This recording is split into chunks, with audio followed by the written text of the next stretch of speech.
இட்லி தோசைக்கு எப்பயும் ஒரே மாதிரி தக்காளி சட்னி, தேங்காய் சட்னி, கார சட்னின்னு செஞ்சு சாப்பிட்றதுக்கு பதிலா விதவிதமா சட்னி செஞ்சு பாருங்க. கூட 2 இட்லி, தோசை சேர்த்து சாப்பிடுவீங்க. விதவிதமா சட்னி டெய்லி என்னங்க செய்யணும்னு தானே கேட்குறீங்க. வாங்க ஒரு சூப்பரான ரெசிபி ஷேர் பண்றேன். வெங்காய சட்னி எப்படி செய்யறதுன்னு சொல்லி பார்க்கலாமா? கடாயில 2 டேபிள் ஸ்பூன் நல்லெண்ணெய் சேர்த்துட்டு 5 வரமிளகாயை வறுத்து தனியா எடுத்து வச்சுக்கலாம்.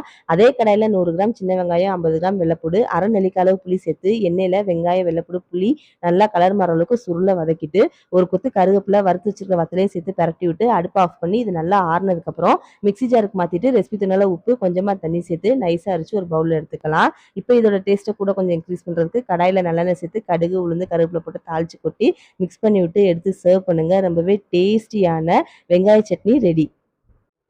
சட்னி டேஸ்ட் பண்ணி பார்க்கலாமா? சூப்பரா இருக்குங்க. இட்லி, தோசை ரெகுலராக நம்ம வீட்டில் கேட்பாங்க. ஒரே மாதிரி சட்னி இருக்கிறது பதிலாக கொஞ்சம் டிஃப்ரெண்ட்டாக டெய்லி வேறு வேறு சட்னி செஞ்சு கொடுத்தோம்னா ரொம்பவே விரும்பி சாப்பிடுவாங்க.